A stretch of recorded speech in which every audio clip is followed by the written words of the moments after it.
आपल्याला दीप प्रज्वलन करायची आहे। मी आदरणीय गोदडेताई जाधव साहेब, त्यांच्या मिसेस, त्यानंतर साहेबांची मिसेस गोरे साहेब, त्यांच्या मिसेस, कृपया आपण स्टेजकडे यावं। दीप प्रज्वलनाचा कार्यक्रम आपल्याला करायचा आहे।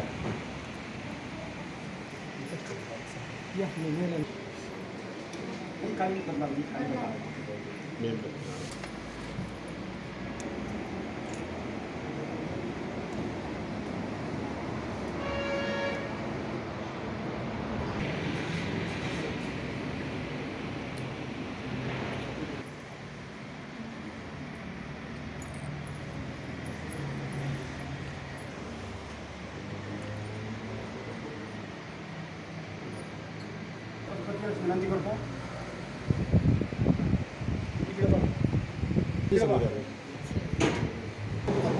विनंती करतो या समोर थांबायचं बघा। आदरणीय गोदडे साहेब यांचा सत्कार आमच्या संघटनेचे तालुकाध्यक्ष पालवे साहेब, बुलढाणा तालुकाध्यक्ष पालवे साहेब यांना होता। आपण सत्कार करावा अध्यक्षांचा।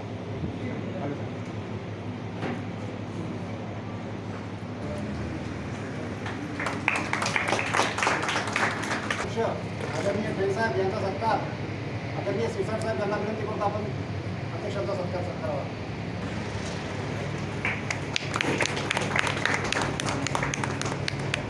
कोषाध्यक्ष आदरणीय गोरे साहेब यांचा सत्कार करण्यासाठी आमचे खामगाव तालुकाध्यक्ष बरंडे साहेब,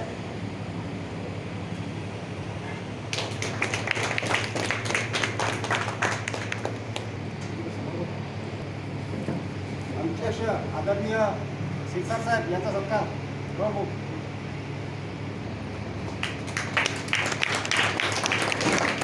सत्कार आदरणीय केशवराव गुरुजी,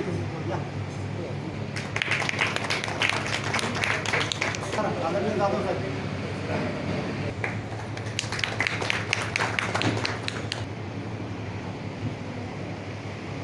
या ठिकाणी आपण सर्वजण आलात त्याबद्दल परत एक मी आपल्या सर्वांचं हार्दिक स्वागत करतो। आपल्या संघटनेची स्थापना 3/9/2016 रोजी झालेली असून आपण यापूर्वी मागील वर्षी पंचायत समिती चिखली या ठिकाणी वार्षिक कार्यक्रम केला। त्यानंतर यावर्षी थोडा वेळ झाला, परंतु कार्यक्रम होतोय। त्यात तत्पूर्वी सर्वात मोठा कार्यक्रम बुलढाणा या ठिकाणी घेतला होता। त्या ठिकाणी जवळपास 200-250 लोकांची संख्या होती। खूप छान कार्यक्रम झाला होता। अपेक्षा आहे की आपण सर्वांनी वेळ दिला पाहिजे संघटनेसाठी। संघटनेचे जे काय मेंबर असतील त्यामधून आपण जिल्हाध्यक्ष, उपाध्यक्ष, सचिव, कोषाध्यक्ष ही पदं देतो, तालुक्याचे अध्यक्ष देतो। हे बघा, हे काही पदं, या पदामध्ये काही तुम्हाला इन्कम नाही, कुठला काही पगार नाही, तुम्हाला तुमचे शासकीय कामं करून यात वेळ द्यावा लागतो। काय म्हणजे मला हे म्हणायचं आहे की बा आपण प्रत्येकानं हे जर ठरवलं की आपण थोडासा वेळ दिला पाहिजे, ठीक आहे, पदं नाही घेतलेत, किमान संघटनेची वार्षिक सभा असते किंवा इतर वेळी कुठला जर कार्यक्रम असला तर आपण सर्वांनी वेळ द्यावा, एवढी माझी कळकळीची विनंती आहे।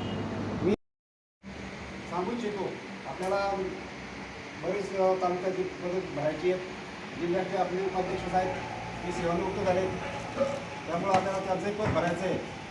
आपण आता एवढ्यामध्ये आहे, यातूनच आपण बघू कोण इच्छुक आहे कोण नाही आहे। त्यामधून जर नाहीच कोणी तयार झालं तर उपाध्यक्ष आपण 1 वर्षासाठी सर्वांमध्ये 1 वर्ष आपण त्यांना देऊया, कोणी सहकार्य करावं मी विनंती करतो। आपल्या संघटनेच्या बाबतीत मी आजच्या आपल्या जिल्ह्याचे अध्यक्ष आदरणीय साहेबांना विनंती करतो की आपण थोडंसं मार्गदर्शन बोलावं। शुद्ध बीजापोटी फळे रसाळ बनवते। धन्यवाद। मी यानंतर पुरस्कार प्राप्त आमचे महसूल अधिकारी, ग्रामपंचायत अधिकारी भाग्यवान साहेब यांना विनंती करतो आपण छत्रपती शिवाजी महाराज भारतीय घटनापीठ डॉक्टर बाबासाहेब आंबेडकर याच्या घराणे अध्यक्ष आमचे मित्र आदरणीय साहेब, सोने साहेब, गुरुजी साहेब आणि उपाध्यक्ष। आपल्या या क्षेत्रात आपल्यासाठी क्षेत्र सर्वात नवीन आहे।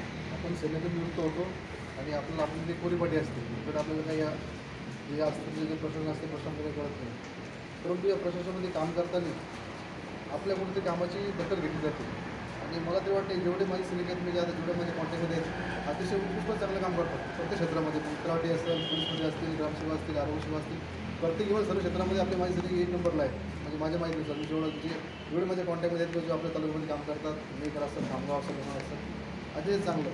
शासन काय करते आपल्या कामाची पण दखल घेतली जाते आणि आपल्यासाठी आपल्याला काय हा क्षेत्रामध्ये असे नवीन असतो म्हणजे आता मी जे आता ग्रामपंचायत अधिकारी मला क्षेत्रामध्ये मला याचं काही हे नव्हतं परंतु आपण त्यावेळी चांगलं काम केलं त्याच्यामध्ये आपल्याला म्हणजे आपण काही योजना आपल्या ज्या गोरगरिबांना योजना पोहोचलेल्या आणि आपला माझी सैनिक म्हणून तसा मेळावा असतो प्रत्येकाला कोणाला म्हणजे जो गरिबाचं काम करा गरिबासाठी हा गरीब आहे म्हणजे त्याचं आपलं अंत उदरनिर्वाह आपण त्याचं काम करतो म्हणजे आपण एक सेवा देतो म्हणजे या सेवेतून आपल्या काहीतरी ईश्वरमुक्ती काही देते असं मी सांगायचा उद्देश म्हणजे की आपण जी सेवा करतो आपल्या हाताला आपण चांगलंच केलेलं आहे आणि इथून पुढे आपण चांगलं करणार आहे हे आपल्याला काम करायचं आहे आणि आपण ज्या क्षेत्रामध्ये काम करत असाल त्या क्षेत्राचं आपलं जसे आपण जे काम करतो हे आपण कसं म्हणजे आपण इतर लोकांपेक्षा आपण चांगलं काम करू त्या भावने या क्षेत्रामध्ये काम केलं पाहिजे.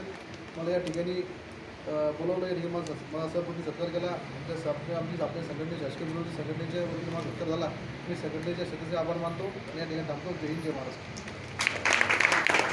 छान बोलला. प्रत्येक विभागामध्ये पहिले आपण फॉर्ममध्ये होतो त्यानंतर आपण प्रत्येक महाराष्ट्रामधल्या प्रत्येक कोणता विभाग असू द्या महसूल असू द्या जलसंधारण असू द्या जलसंपदा असू द्या गृह असू द्या मग गृहामध्ये वेगवेगळे पोलीस डिपार्टमेंट असेल यासारखी कुठलाही असू द्या कोणत्या डिपार्टमेंटमध्ये कुठलाही अधिकारी पहिले निवड करणार तो फक्त फौजीची कारण त्याला काय माहिती आहे हा माणूस अनुशासनामधला आहे कुठलंही काम त्याला नियमात असेल नियमाला धरून आणि वेळेच्या त्यामुळं तो कुठलाही अधिकारी होतो तो प्रत्येक अधिकारी फौजीलाच लाईक करतो. आपलेही पाल्य आपल्या हरकत बनतील आपणही त्यांच्यावर खूप चांगले संस्कार टाकले त्याची पावती आपण जवळपास 3 विद्यार्थ्यांचा या ठिकाणी सत्कार घेतला आहे. आपल्याला ज्येष्ठ मार्गदर्शक रमेश अण्णा बोदळे यांच्या अध्यक्षतेमध्ये पार पडत आहे. संपूर्ण जिल्ह्याचे आपले 2016 पासून अध्यक्ष असलेले आमचे मित्र ज्ञानेश्वर मोठे जिल्हा सचिव सोनुले साहेब लोहरे साहेब यांनी शासकीय पुनर्नियुक्त माजी सैनिक संघटनेसाठी एक चांगली दिशा दाखवण्याचं काम केलं. आजकाल आता आम्ही तलाठी संघटनेमध्ये सुद्धा काम करताना प्रत्येक कार्यक्रमाला सर्वात मोठा हे जो असतो तो उपस्थितीचा असतो. कुठे जा तलाठी संघटनेसाठी सुद्धा जे पदं घ्यायचे ते लोकसुद्धा उपस्थित राहायची. कधी कधी अशी वेळ येते की अध्यक्ष उपाध्यक्ष सचिव निवडायचे तर एखाद्या तालुक्यातून तेवढीच संख्या 3 किंवा 4च संख्या उपस्थित असते. आजही आपल्या संघटनेच्या या कार्यक्रमाला जिल्ह्याभरामध्ये जवळपास 5-6 हजार माजी सैनिक तरी असतील आणि त्यातले अर्धे हे पुनर्नियुक्त असतील. प्रत्येक ऑफिसमध्ये 5-10 माजी सैनिक पुनर्नियुक्त आहेत. पण कार्यक्रमाला यायची जी मानसिकता आहे ती याच्या पुढं ठेवली पाहिजेत असं माझं या आजच्या कार्यक्रमातून सगळ्यांना हे आहे. आपले जे संपर्कातले माजी सैनिक आहेत जे नवीन लागलेले आहेत आता नवीन लागलेले खूप आपल्यापेक्षा आता आम्हाला 12-13 वर्ष झाले समजा नियुक्त होऊन जे नवीन लागलेले आहेत ते खूप नवीन रक्ताचे आहेत. त्यांना सगळी टेक्नॉलॉजी आपल्यापेक्षा चांगले धडाडीचे कार्यकर्ते होऊ शकतात. ते संघटनेसाठी चांगलं योगदान देऊ शकतात प्रत्येक लेवलवर. माझी येणाऱ्या कार्यक्रमामध्ये सर्वांना हीच विनंती राहील की आपल्या संपर्कातील जे पण प्रत्येक डिपार्टमेंटमध्ये लागलेले माजी सैनिक आहेत त्यांना आवर्जून सोबत घेऊन यावं. मला जैन साहेबांनी केव्हापासून खुलवणं चालू होतं उबरंडे साहेब यांनी 2 शब्द बोलावं या निमित्तानं मला 2 शब्द बोलण्याची संधी दिली त्याकरता मी आयोजकांचा आभार मानतो. मला विनंती करतो मला अशी काय सूचना मिळाली की आपण सर्वांनी एकदा परिचय करून द्यावा सर्वांचा. मी माझ्या स्वतः पण सुरुवात करतो. मी केशव सोनवणे विभागीय भांडवलबाग जलसंपदा विभाग खामगाव. कार्यक्रम वार्षिक स्नेह संमेलनाचे अध्यक्ष श्री बोदळे साहेब आपले जिल्ह्याचे अध्यक्ष हेंग साहेब जोहरे साहेब सोनवणे साहेब उपस्थित सर्व तालुका अध्यक्ष सर्व माजी सैनिक पुनर्नियुक्त माजी सैनिक सर्व त्यांचा परिवार आणि मुलं सर्वांना आज या ठिकाणी उपस्थित राहिल्याबद्दल आणि या कार्यक्रमाची शोभा वाढवल्याबद्दल सर्वांचं पहिल्यांदा धन्यवाद देतो. आज या कार्यक्रमात माझा बोलण्याचा विषय हाच होता की आपण सर्व माजी सैनिक जे आहे एक आपला परिवार आहे. आपण पुनर्नियुक्त जरी झालो तरी आपला एक परिवार, एक वेगळा परिवार झालेला आहे. आपण जरी राज्य शासनाच्या प्रत्येक डिपार्टमेंटमध्ये वेगवेगळ्या पदावर वेगवेगळ्या विभागामध्ये काम करत असलो तरी एक माजी सैनिकाची एक वेगळी ओळख असते. प्रत्येक कोणत्याही डिपार्टमेंटमध्ये जा, कोणत्याही माजी सैनिकाचं त्याचं काम करण्याची पद्धत, बोलण्याची पद्धत, सर्व काही गोष्टी आपल्या वेगळ्या असतात. आणि आपण माजी सैनिक म्हणून आपला जो एक परिवार आहे, हा शासकीय पुनर्नियुक्त एक संघटना म्हणून आपण जरी स्थापित झालेलो आहे तरी आपली एक वेगळी एक फॅमिली आहे. आणि ती फॅमिली फक्त आपली आता जोपर्यंत आर्मीमध्ये होतो, युनिटमध्ये होतो, ब्रिगेड, हेडक्वार्टर, तिथे सर्व प्रकारचे कार्यक्रम होत असतात. सर्व फॅमिली, सर्व मुलं वगैरे एकत्रच येत राहतात. त्या माध्यमातून आपण सर्व एकत्र येतो आणि आपल्यामध्ये कुठेतरी एक भावना एक राहते की नाही एक आपला माजी सैनिक आणि आपण एक फॅमिलीसारखे राहतो. तर इथं आल्यानंतर हा विषय थोडासा वेगळ्या पद्धतीचा होऊन जातो. आपण एक माजी सैनिक तर आहेच, पण एक वेगळ्या आपण डिपार्टमेंटमध्ये वेगळ्या वातावरणात राहिल्यामुळे आपल्यामध्ये ती भावना थोडी कुठेतरी कमी झालेली दिसते. आता माझ्या या संघटनेच्या माध्यमातून हे पुढे हेच म्हणायचं आहे की आपण ही संघटना तर केलेलीच आहे. आपण माजी सैनिक सर्व एकत्र आलेलोच आहे. आपले परिवार जे आहेत त्यांनी बी अशा प्रकारे एकत्र येऊन सर्वांनी एकत्र येऊन एकमेकांचा परिचय व्हावा, एकमेकांचे संबंध वाढवावे.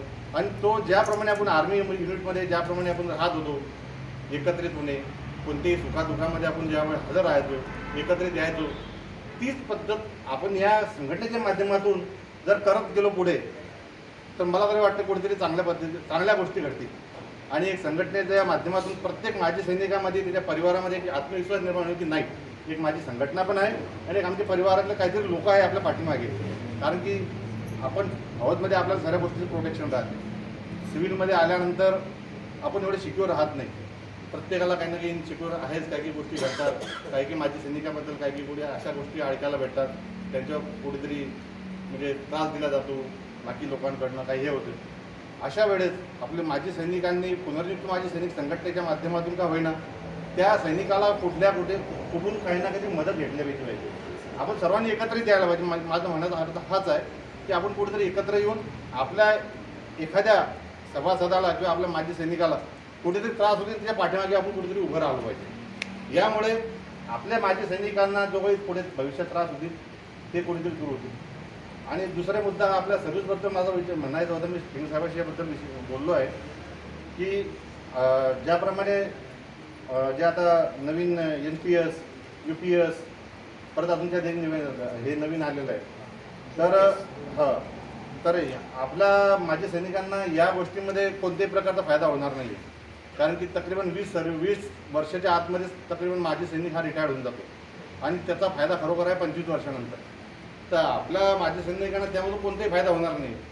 तर हा सर्वात महत्त्वाचा मोठा मुद्दा आहे की माजी सैनिक जे पण रिटायर्ड होतील, जे 20 वर्षाच्या आत असतील किंवा जास्ती असतील किंवा कमी असतील, त्यांना UPSमधून किंवा पेन्शन स्कीममधून कुठेतरी फायदा झाला पाहिजे. हा मुद्दा आपल्याला राज्य शासनापुढे मांडायचा आहे. चालू आहे ना हां, तर कोर्टात चालू आहे. पण आता नवीन त्यांनी UPS आणल्यामुळे हा मुद्दा कुठेतरी मागे राहील.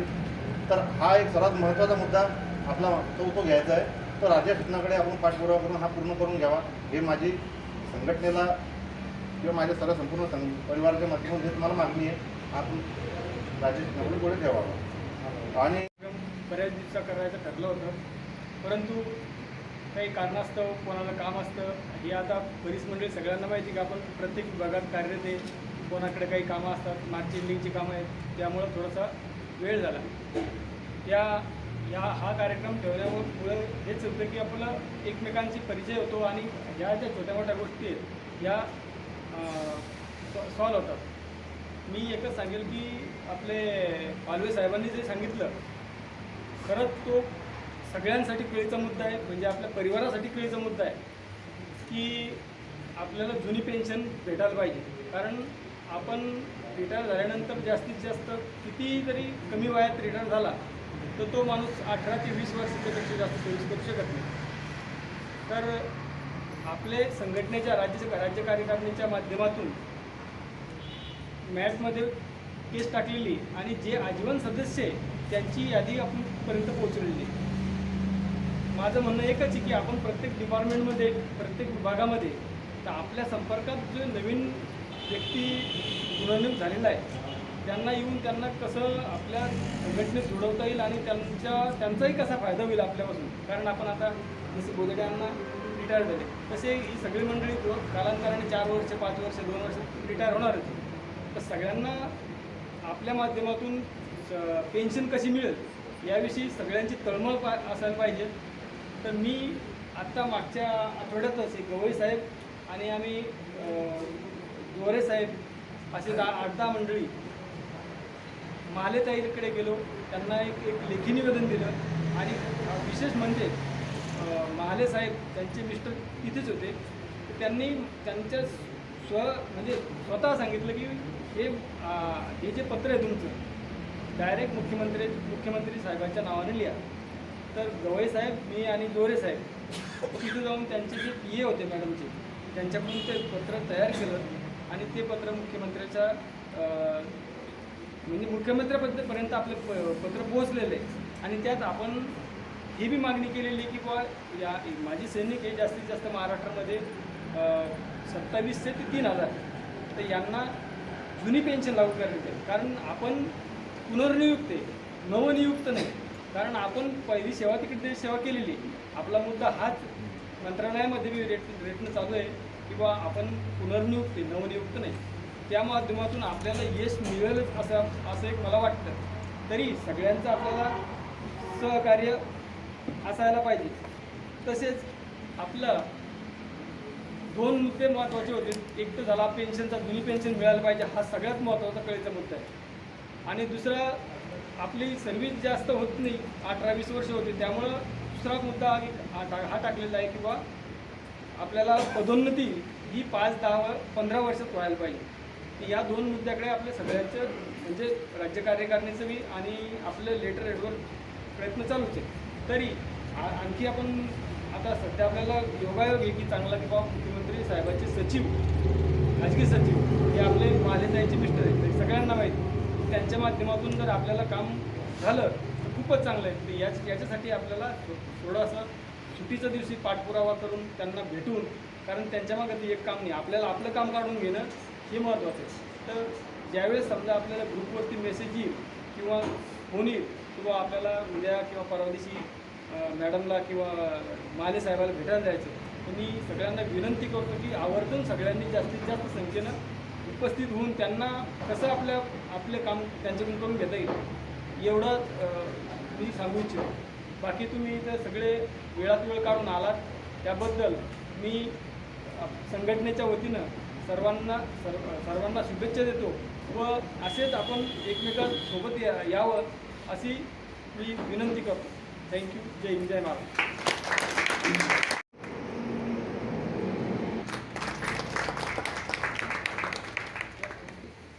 आपल्यामध्ये आपला हा पुनर्नियुक्त माजी सैनिक संघटनेचा जो आहे वार्षिक महोत्सव आपण म्हणजे एक घेतच असतो सभा. 2007ला मी ज्यावेळेस जॉईन झालो होतो तहसील ऑफिसला, तर त्यावेळेस आपलं इथं काहीच नव्हतं. तर त्यावेळेस माजी सैनिक आले अशा म्हणजे भावनेत पाहत की अरे बाप हे इकडून आले, तिकडे त्यांचं पेन्शन आहे, इकडे पगार भरपूर घेतात, थोड्या वेगळ्या नजरेनं पाहत होते. आणि ज्यावेळेस आपल्यावर काही असे अन्याय अत्याचार होत होते तर ते लोक साथ देत नव्हते. 2011ला ज्यावेळेस GR आला होता या वेतनाचा किंवा यांचं जे आहे तिकडचं बेसिक बंद करायचं आणि मूळ जे बेसिक आहे नवीन पोरायचं लागते ते बेसिक सुरू करायचं आहे. तर हा GR त्यावेळेसच्या सरकारनं काढला होता. तर त्यावेळेस मग आम्ही आंदोलन केलं आणि सर्व एकत्र आलो. एकत्र आल्यानंतर कोर्टामध्ये गेलो, कोर्टात भांडलो आणि त्याचा परिणाम असा आला की आपल्याला एकदम जे वेतन आहे त्या वेतनासाठी आपल्याला संरक्षण मिळालं आणि त्याच्यानुसार मग आपलं आता फिक्सेशन वगैरे मागच्या हिशोबानं होते. तर त्यावेळेसपासून ही संघटना आपली चालू झालेली आहे. आता ही संघटना चालू झाली आहे तर याच्यामध्ये आपले बरेच काहीचे आता शासकीय आता आपण कसं आहे 15-20 वर्ष मिलिटरीत नोकरी करतो, घरापासून दूर राहतो. तर मग त्याच्यामध्ये आपण आपल्या जवळ काही जे बदल्या झाल्या पाहिजे त्याच्यासाठी लढलो.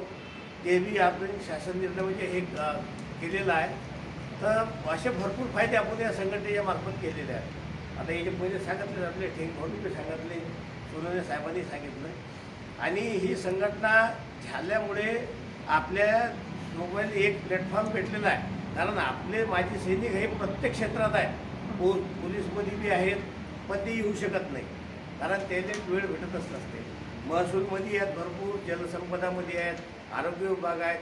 जेवढे बी शासनाचे डिपार्टमेंट आहेत त्या सर्व शासकीय आणि निमशासकीय याच्यामध्ये आपले माजी सैनिक आहेत. 15% आरक्षण आहे आपलं, तर ते हिशोबानं राहतातच. परंतु हे एकत्र या हिशोबाने एकत्र येतात. आता एकत्र आल्यामुळे म्हणजे कसं सर्वांच्या भेटीगाठी ओळखी होतात, हे होतात, ते होतात. आता प्रदीप जाधव आणि मी आम्ही सोबत ट्रेनिंग केलं बॉम्बे इंजिनियर ग्रुपमध्ये, एकच सोबत ट्रेनिंग केलं आणि बदली झाली आमची. रेजिमेंटमध्ये पोस्टिंग केल्यानंतर आता 20-25 वर्षानंतर भेट झाली आमची. नाही तर परत भेटच व्हायचं की काम नव्हतं. तर अशा निमित्तानं भेटीगाठी बी होतात. तर हे आपला चांगला उपक्रम आहे. दरवर्षी एक दिवस संघटनेसाठी दिलं पाहिजे, आलं पाहिजे, भेटीगाठी होतात सर्वेच्या. असा हा कार्यक्रम पार पडला गेला पाहिजे आणि सर्वांनी आलं पाहिजे. नाही तर मग गावात छोटे छोटे कारणं असतात. आता मी 10 जणांना फोन केले तर त्या 10 जणांपैकी एकही जण म्हणत नाही की आमच्या इकडचंच मोताळ आपले शेगाव झालं, खामगाव झालं, जळगाव जामोद झालं, नाही आज इकडे काम. एक दिवस या ना संघटनेसाठी. कमीत कमी भेटीगाठी होतात, सर्व परिवार आला तर कुठे इथं परिचय होते सर्वांचा. दुसऱ्या ठिकाणी कुठे भेटलं तर रामराम श्यामश्याम होते. नाही तर मग कसं राहते, तो तिकडच्या साईडनं जाते, हा इकडच्या साईडनं जाते. तर हे असं व्हायला नाही पाहिजे. संघटनेच्या कामामध्ये सर्वांनी म्हणजे लक्ष द्यायला पाहिजे. सर्व माजी सैनिकांनी एकत्र यायला पाहिजे. ज्यावेळेस कुणावर कोणता प्रसंग काय येईल हे सांगता येत नाही. यानं आता कसं आहे शासकीय नोकरीमध्ये असंच झालेलं आहे की फार म्हणजे कसं आहे की एवढं कामाचं टेन्शन वाढलेलं आहे खूपच. तर ते टेन्शनच्या सोडून मी काही असे होतात, कोणी येते कोणाच्या अंगावर जाते किंवा काही असे होत राहतात त्याच्यामध्ये. तर त्याच्यामध्ये बी आपलं संरक्षण संघटना असली म्हणजे संरक्षण भेटते. ठीक आहे. तर असे 2 शब्द बोलतो आणि माझं भाषण संपवतो कारण वेळ झालेला आहे. तसेच त्यांचे पाल्य हे या ठिकाणी वेळात वेळ काढून उपस्थित झाले, कार्यक्रमाची शोभा वाढवली आणि मला आभार प्रदर्शन करण्याची संधी दिली. या सर्व बाबीबद्दल मी आपल्या सर्वांचे मनपूर्वक आभार मानतो.